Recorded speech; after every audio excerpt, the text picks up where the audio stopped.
Hello, welcome to 15minuteguitar.com. I've walked into the room this morning and I've been presented with a Boss Katana. I've never seen this amp before. I've heard a lot of buzz of it on the market, and I said I've had a bit of a 5-minute play around with it, and I just want to see, as a beginner guitarist, for people watching, is this a great amp that you can buy for, I'm told it's about £180 for the Katana 50. I just want to see, is this a great beginner sort of amplifier that is very quick to dial in some decent tones for you to get practice in. As a beginner guitarist, as you probably know, there's so many amplifiers on the market, and there's so many different apps and softwares that you can mess around with, and you end up going down a rabbit hole of spending hours and hours on end of just trying to get this right effect for the right song, and really you should be spending the time practicing the guitar and learning the craft. So I'm going to see what I can do. The amp is literally set up on everything flat at the moment, so I'll see how quick I can actually dial in this amp to some inspiring tones. I'm going to go for some tones that I normally always love. So I'm going to go for a nice clean sound. I'm going to go for a nice clean with like modulation or reverb and delay. I'm going to go for a crunch sound and a lead sound, and I see how quick we can dial that in. Okay, hopefully within a 15-minute video. So let's start in number 1 then. So that's going to be my good clean sound. At the moment, if I play, I've got literally flat EQ. It's all off. It should sound just like the guitar sound. There's no sort of effect. Okay, so at the moment it sounds like I'm in the other room, and there's no EQ on that at all. So just for me, just to be quick, normally where I set my EQ is I like to boost the mids, as I said in a previous video about dialing in your tone. I like to sit in the mid about 6 or 7.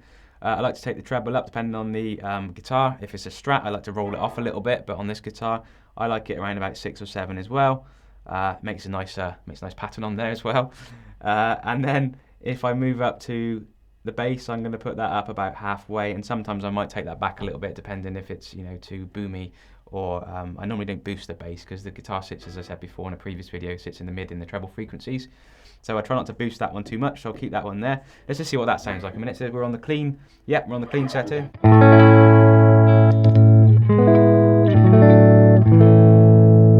So already I've got a clean sound. All right, so that's good. I've got a nice clean sound. There's no effects on that at all. I've just got clean with the EQ set. That's all I've got so far.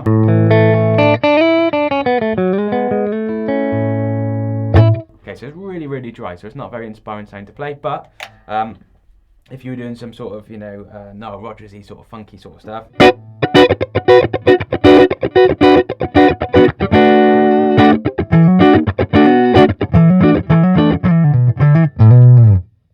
that's a great sound for that. The other sound I said, so already I've got my clean sound. Okay, I'm happy with that. As I said, it's a bit dry for me, but we're going to get that sound next, which is going to be like a delay and a reverb sound maybe. So the next one, I'm going to keep it on the clean. By the way, we can save that as well. We could preset that and save that on channel 1 there, and then we can come back to that later. But for now, I'm just going to take you through a basic overview. I'm not going to save anything. So that's the clean. I'm going to go across here now to the reverb, and I'm going to turn that on. By turning the knob, it engages the reverb and it starts to come on there. And on here, you've got 3 different color codes, which I found that out pretty quickly just by sort of messing about with it. And I think it's just obviously set up to different reverb types, so plate reverb, hall reverb, spring reverb. And if you delve in with the app and the software that comes with it, it opens up a whole new rabbit hole of extra effects that you can add in. I would say though, a bit of advice, if you are a complete beginner guitarist, maybe just avoid the app and the software for now, because you can get completely lost in it. Just stick with what you can actually control on the amp here. So I think that's set to a plate setting, but I might be wrong. We might mess about with it and see what we get. I'm going to turn the reverb up a little bit. Okay, and I get a nice level of reverb there.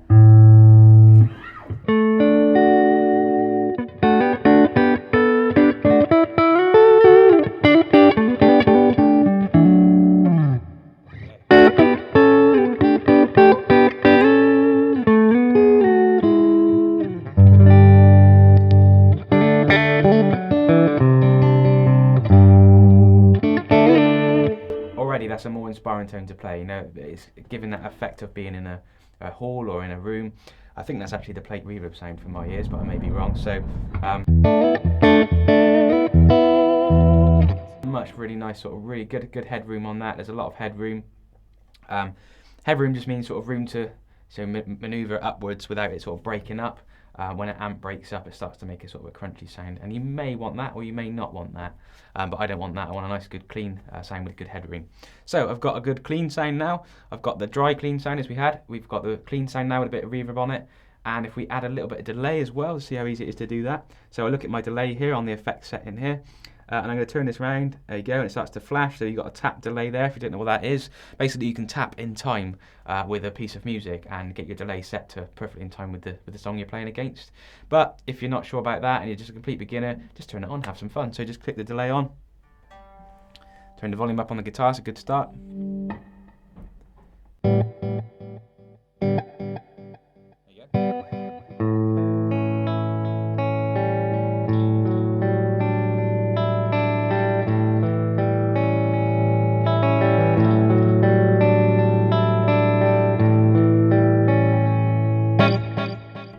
Okay, so as you can tell, obviously there's delay there.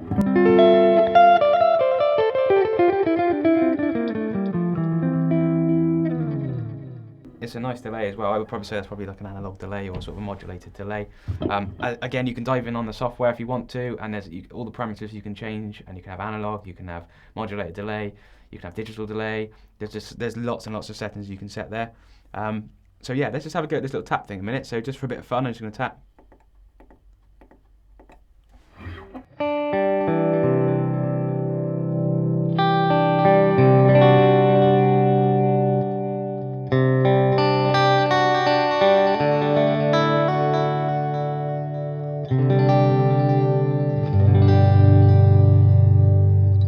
Pretty inspiring tone now, and it's giving it sort of an element, sort of atmospheric sound, which is going to be quite inspiring to play with.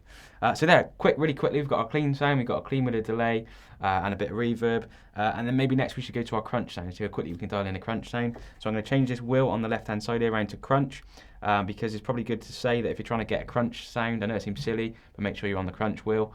And if you're trying to get a clean sound, don't try and get it out of the crunch, because it's going to take a lot longer to try and find and get that sort of sound. You might not get the sound you want. So I'm on the crunch now. Let's just see what that sounds like. I'm going to turn all the delays and stuff off again. Keep the reverb on a minute, see what it sounds like. Okay, so now I think the reverb's a bit too much, so I take that down a little bit. And that's just by ear. Just listen to that and think, okay, is that getting in the way of my playing, or is it complementing my playing? Okay, let's try that.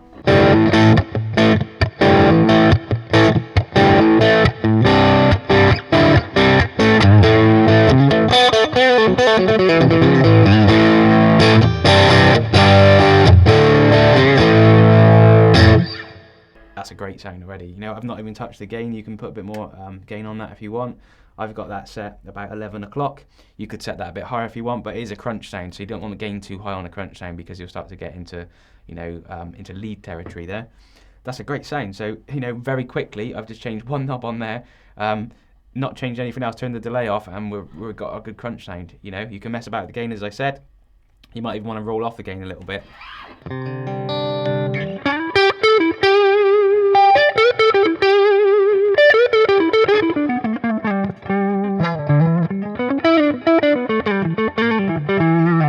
To get a great, really good bluesy sound. So I'm happy with that. That sounds great. Moving around again then, so quick we can get the next tone. So onto the lead, we move around to the lead sound. Move that there. There we go, it's on the lead. Let's see what that sounds like a second. Okay, now that being our lead sound, we probably want to add a bit more gain to that because at the moment it's still quite crunchy. So I'm going to turn the gain up to about halfway, see what we got.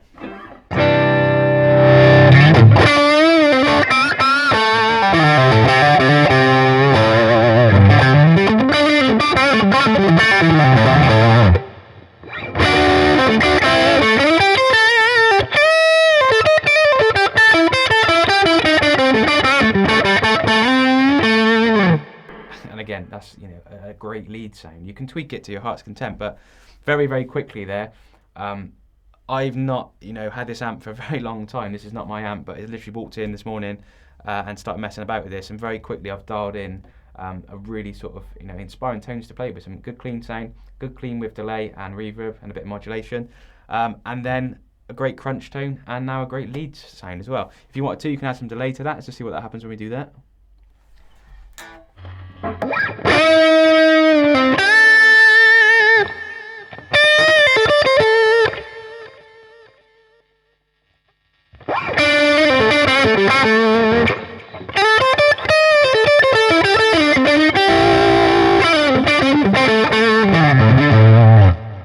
and this amp is plenty loud enough for you to, you know, as you move through your career of your playing, you may go from beginner to intermediate and then to advanced. I don't really like the brackets, but you will travel along that sort of period where you feel like you start to improve.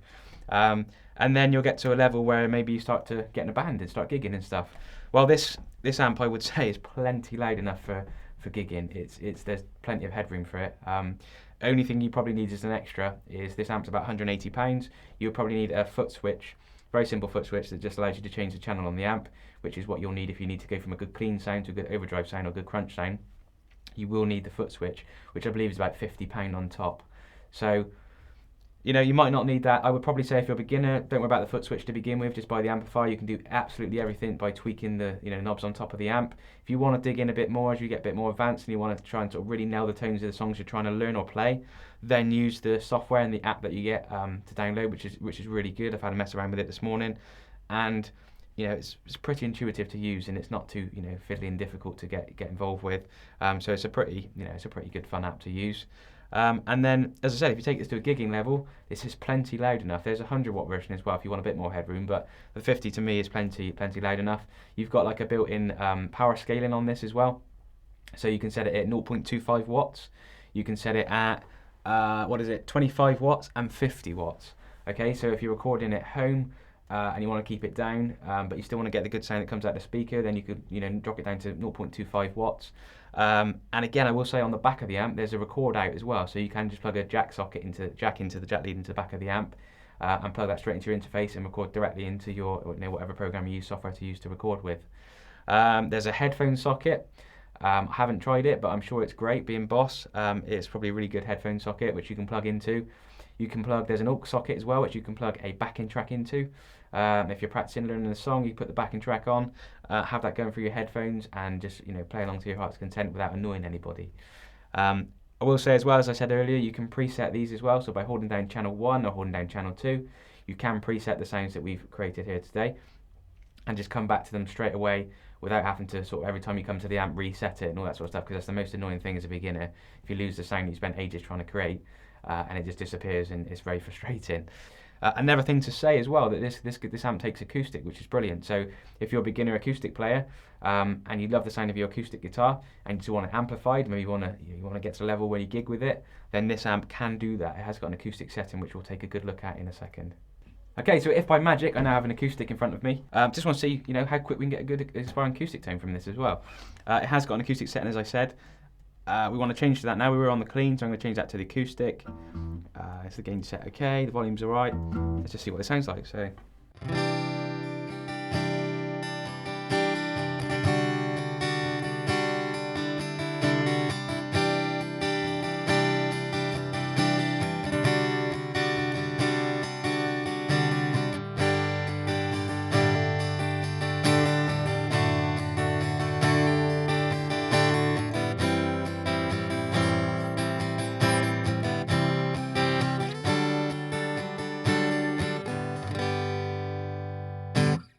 Great, so that's a great, already really great acoustic strumming sound, and I haven't done anything really to that at all apart from pop it on the acoustic setting. And now maybe we might want to add some reverb to that and see what we can get.